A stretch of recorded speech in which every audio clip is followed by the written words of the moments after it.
Keterangan dalam kitab Kunuz Sa'adah Al-Abadiyah dari Habib Ali bin Muhammad Al-Habsyi, ya, penulis dari kitab Simtud Duror. Wa dzakaru al-Habib Ahmad al-Madhkur, dan para ulama menyebutkan bahwa Habib Ahmad itu, beliau ini ketika melihat satu orang perempuan di jalan, maka dia itu akan qabaso, akan memegang lah ya di payudaranya. Maka dari itu kita perlu bersuara, kita mengambil kesimpulan besar. Jangan ada yang diikuti kitab-kitab yang berasal dari para habaib Yaman. Di mana garomah Habib ini adalah ketika memegang, ini ada esek-eseknya ini, saudara, memegang payudara dari seorang perempuan, maka setelah dipegang, maka perempuan yang dipegang payudaranya itu akan mendapatkan berkah. Karena ini garomah dari Habib tersebut, ya. Subhanallah, ini saya mohon kepada teman-teman jangan sampai tertawa, ya, karena saya membacakan garomah dari seorang Habib, ya.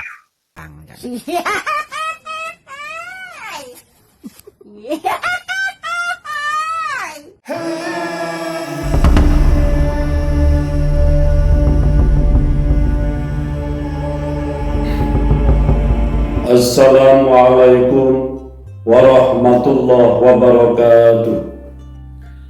Sahabat muslim dimanapun berada, merespon apa yang disampaikan oleh Gus Abdul Aziz Jazuli terkait karomah dari Habib Ahmad Al-Habsyi, pengarang Simtud Duror, yang mana beliau itu di masa hidupnya, di dalam kalam para ulama, beliau Habib Ahmad Al-Habsyi itu saat melihat wanita, dia itu memegang payudaranya.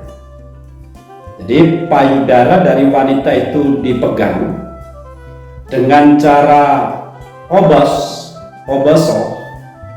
Jadi ujung jari itu begini, memegang payudara wanita dengan cara begini. Ini karomah dari Habib Ahmad Al-Habsyi. Faedahnya menghilangkan syahwat zina dari perempuan tersebut. Ini yang disampaikan oleh Gus Abdul Aziz Jazuli terkait dengan karomah Habib Ahmad Al-Habsyi. Namun dalam pandangan kami perlu diteliti ulang apakah itu bisa dikatakan karomah. Karena apa? Perbuatan memegang payudara begini yang bukan muhrim atau bukan mahram itu adalah haram hukumnya, pelanggaran terhadap syariat Islam. Saya kira kalau karomah itu terjadi yang tidak melanggar syariat Islam. Kalau karomah itu melanggar syariat Islam, saya kira itu bukan karomah, melainkan godaan setan. Menurut saya semacam itu. Belum pernah kami menemukan sejarah ataupun mungkin ada rujukan kitab lain yang menunjukkan para ulama yang lain itu bisa berbuat haram dengan alasan karomah.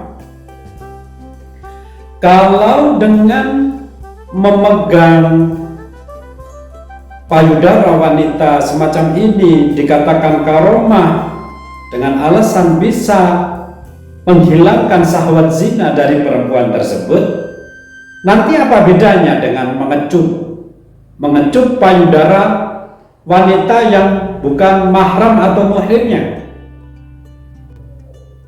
Ya nanti akhirnya sama saja kan, sama-sama maksiat. Tangan dengan bibir itu saya kira sama saja. Yang beda kan cuma kalau kemaluan, antar kemaluan itu baru zina itu.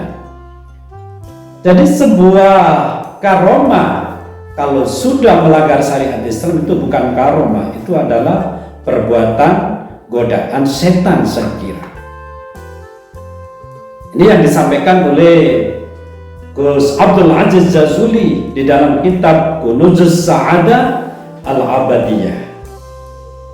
Dan tidak hanya itu, setelah dipegang ya payudaranya seorang perempuan itu, maka dia akan bisa melahirkan anak-anak yang cerdas-cerdas, yang luar biasa begitulah.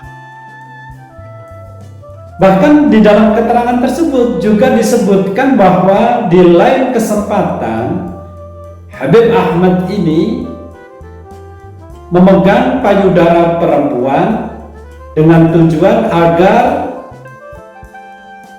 dia mempunyai anak begini, dan itu diridhoi suaminya.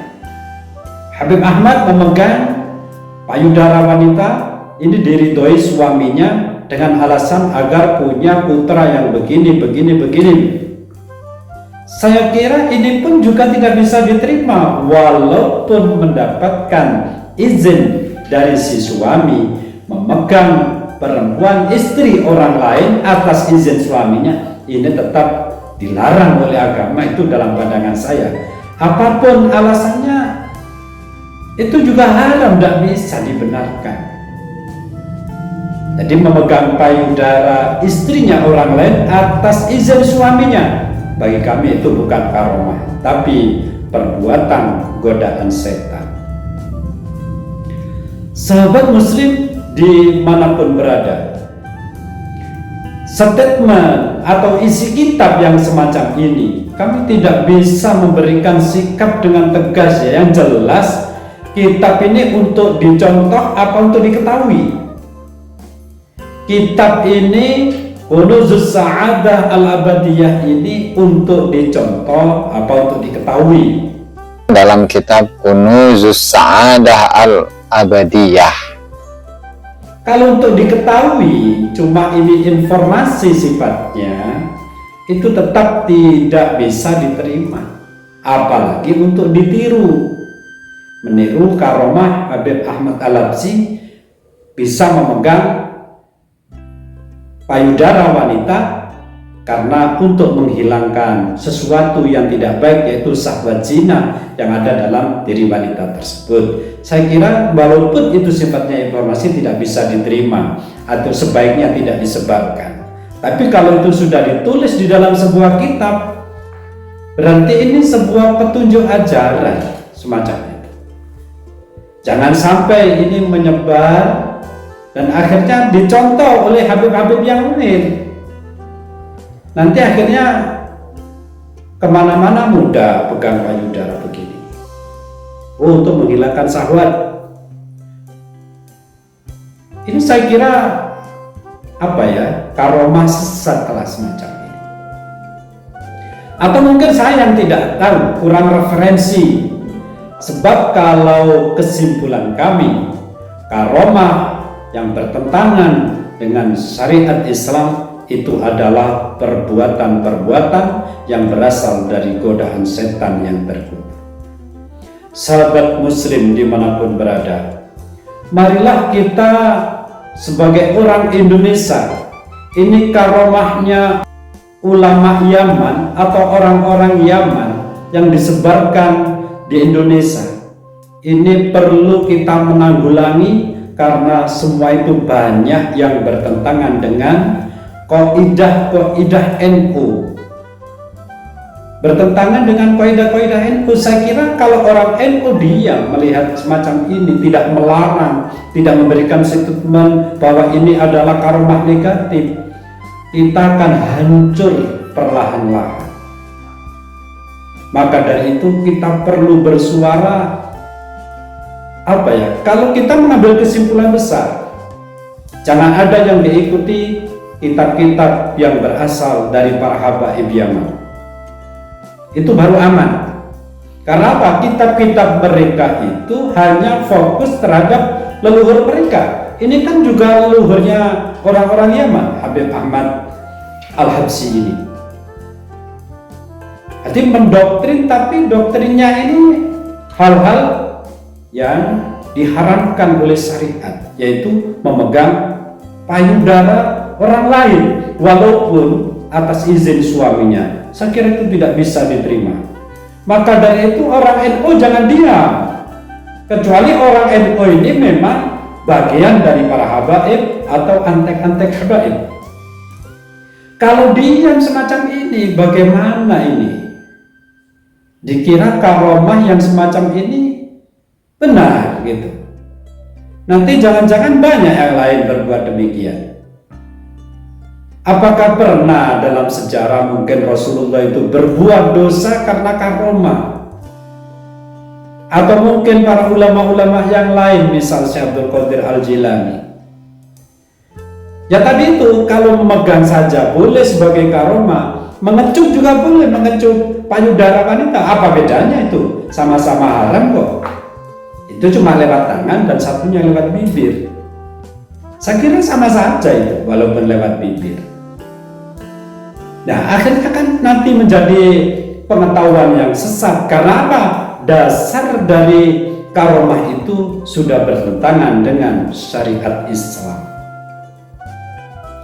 Sahabat muslim dimanapun berada, para pengikut Kiai Haji Imaduddin Usman Al-Bantani yang telah meneliti kitab nasab bahwa Ba'alwi Habaib di Indonesia ini, secara penelitian kitab nasab tidak terverifikasi sebagai keturunan Nabi besar Muhammad SAW.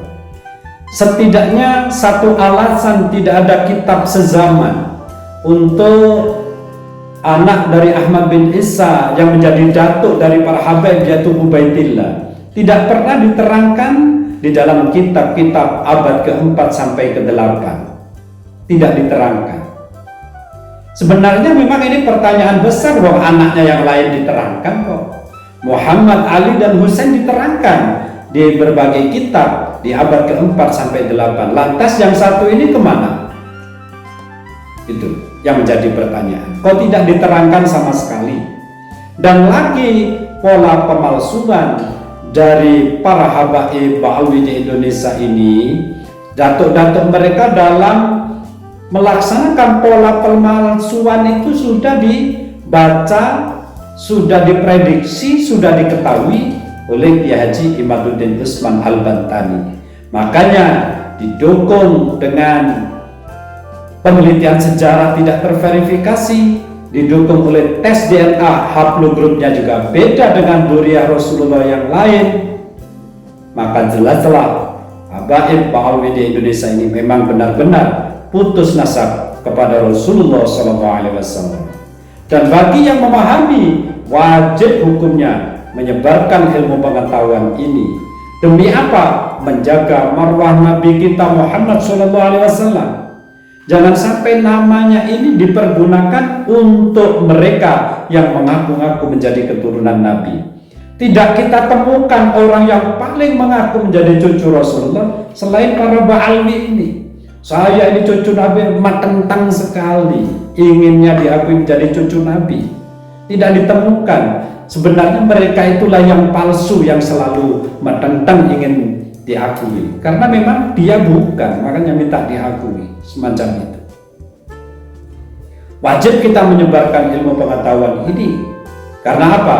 Nama Rasulullah sudah dipakai untuk hal yang tidak baik oleh mereka.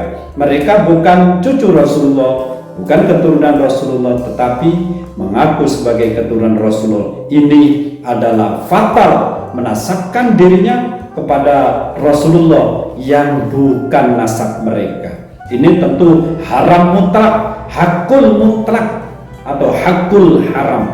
Makanya Kiai Haji Imaduddin Usman Al-Bantani bahwa habaib Ba'alwi di Indonesia ini putus nasab kepada Rasulullah itu yakin, bahkan hakul yakin. Karena sudah ada di posisi ini, wajiblah kita semua menyebarkan agar mereka tidak menggunakan nama Rasulullah sebagai tameng untuk kepentingan mereka. Wallahul muwaffiq ila aqwamit thoriq. Assalamualaikum warahmatullahi wabarakatuh.